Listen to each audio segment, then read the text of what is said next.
Video देख रहे सभी दर्शकों को राजबली पाल का सप्रेम नमस्कार। मित्रों, आज का हमारा टॉपिक है महर्षि पतंजलि जी का अष्टांग योग। योग के बारे में हम सभी सुने ही होंगे। योग का लोग अपने हिसाब से अलग अलग अर्थ लगाते हैं। योग का मतलब होता है जोड़। हमारे महान ऋषि महर्षि पतंजलि जी ने योग के बारे में बहुत विस्तार से बताया है। जैसा कि हम सभी जानते हैं, योग का मतलब जोड़। अब जोड़ कहाँ? मैथ का जोड़। यह जो योग है, इसका मतलब है परमात्मा से जोड़, यानी जुड़ाव। परमात्मा से हमारा कनेक्शन। योग के बारे में महर्षि पतंजलि जी ने अष्टांग योग यानी 8 भागों में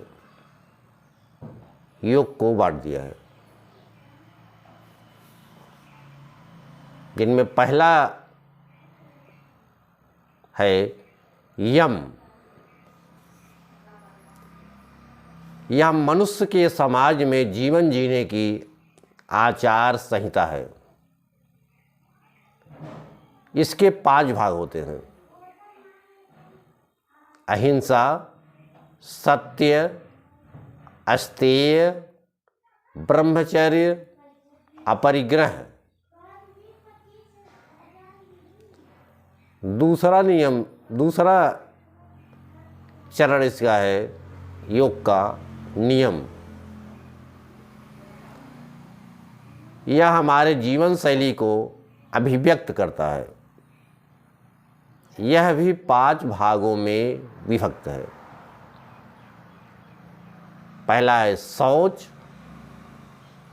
दूसरा संतोष, तीसरा तप, चौथा स्वाध्याय और 5वां है ईश्वर प्राणिधान। जो तीसरा इसका महर्षि पतंजलि जी ने बताया है आसन। आसन शब्द संस्कृत भाषा के आस धातु से बना है। इसका शाब्दिक अर्थ होता है बैठना।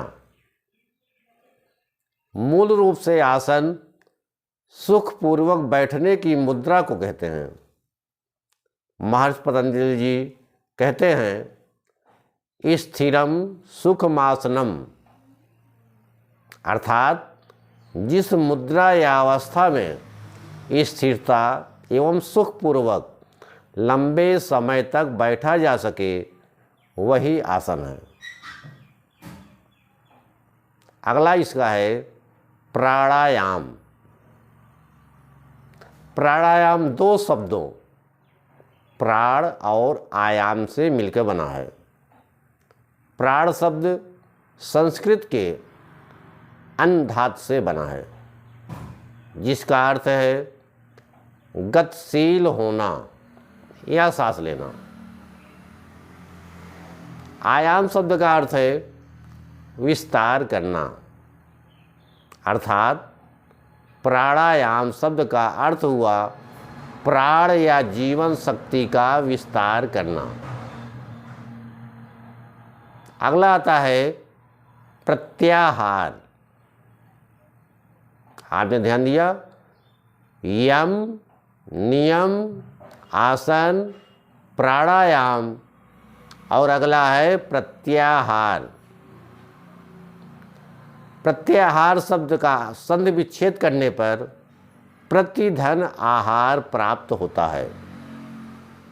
अर्थात आहार का निषेध करना। आहार वे विषय हैं जिन्हें मनुष्य का मन ज्ञानेंद्रियों आँख, कान, नाक, जीभ एवं त्वचा के माध्यम से ग्रहण करता है। अर्थात दृश्य, श्रवण, घ्राण, स्वाद एवं स्पर्श वे विषय हैं जिनका मन आहार के रूप में सेवन करता है। इन पांचों विषयों का निरोध करना ही प्रत्याहार है। बहिर्मुखी मन को उसके विषयों से विमुख करके भीतर की ओर मोड़ लेना ही प्रत्याहार है। यह समाधि की अवस्था का प्रवेश द्वार है। इस अवस्था को बलपूर्वक प्राप्त नहीं किया जा सकता है। इस अवस्था को प्राप्त करने में प्राणाहुति के साथ अभ्यास सहायक होता है। प्राणाहुति भीतर की ओर खिंचाव पैदा करती है, जिससे मन बाह्य विषयों से विमुख होकर भीतर की ओर खिंचाव महसूस करने लगता है। अगला आता है धारणा। धारणा शब्द संस्कृत भाषा के धर धातु से बना है, जिसका अर्थ है वह धारण करती है। अर्थात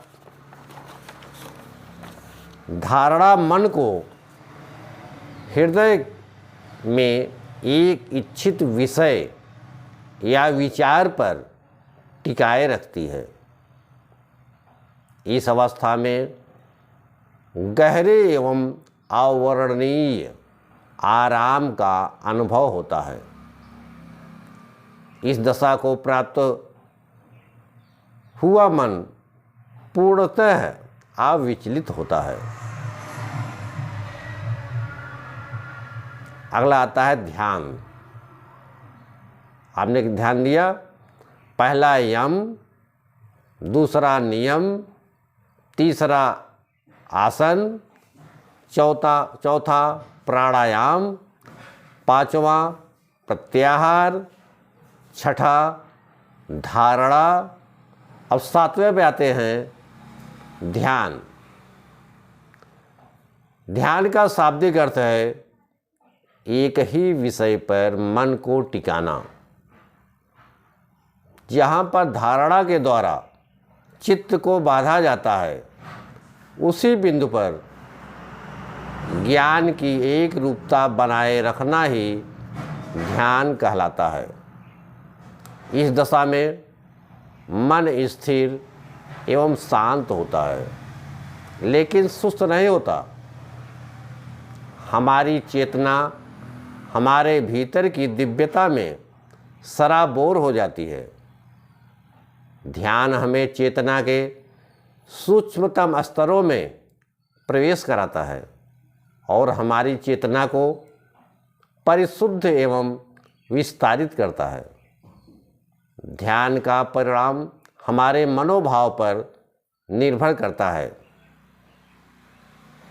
हमारे गुरुदेव दाजी कहते हैं कि मनोभाव के अभाव में सबसे प्रभावशाली ध्यान पद्धति भी केवल 5% ही आगे ले जा सकती है। शेष 95% हमारे मनोभाव एवं दृष्टिकोण पर निर्भर करता है, यानी एटीट्यूड पर निर्भर करता है। हमारा मनोभाव ही हमारी दशा एवं दिशा को तय करता है। अगले पॉइंट पे आते हैं 8वां समाधि। यह अवस्था ध्यान का परिणाम है। जब हमारा ध्यान में डूबने का स्तर एक निश्चित सीमा को पार कर जाता है, तो समाधि की दशा प्राप्त होती है। समाधि का अर्थ है, जैसा कि संधिविच्छेद होता है, सम धन अधि, अर्थात वह दशा जो सृष्टि के पूर्व विद्यमान थी, अर्थात एकत्व की दशा। जब साधक को ध्यान के समय स्वयं का स्वरूप खोकर केवल परमात्मा के स्वरूप का ध्यान रह जाए, वही समाधि की अवस्था है। स्वयं को ध्येय में विलय कर देना ही समाधि है। यह पूर्ण शांति एवं संतुलन की अवस्था है।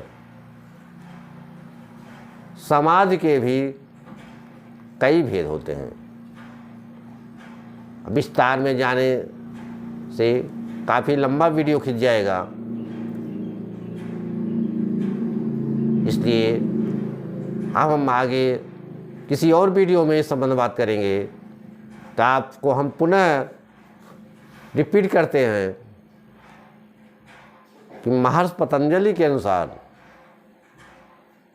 योग को 8 भागों में बांटा गया है। हम पुनः आपको याद कराते हैं। पहला है यम, दूसरा नियम, तीसरा आसन, चौथा प्राणायाम, पांचवा प्रत्याहार, छठा धारणा, सातवां ध्यान और 8वां समाधि। तो मित्रों, आज आपने जाना महर्षि पतंजलि जी द्वारा बताए गए योग के 8 चरण। अब आपसे हम अगले वीडियो में मिलेंगे, फिर किसी और नए टॉपिक पे आपसे बात करते हैं। तब तक के लिए हमें विदा दीजिए। धन्यवाद।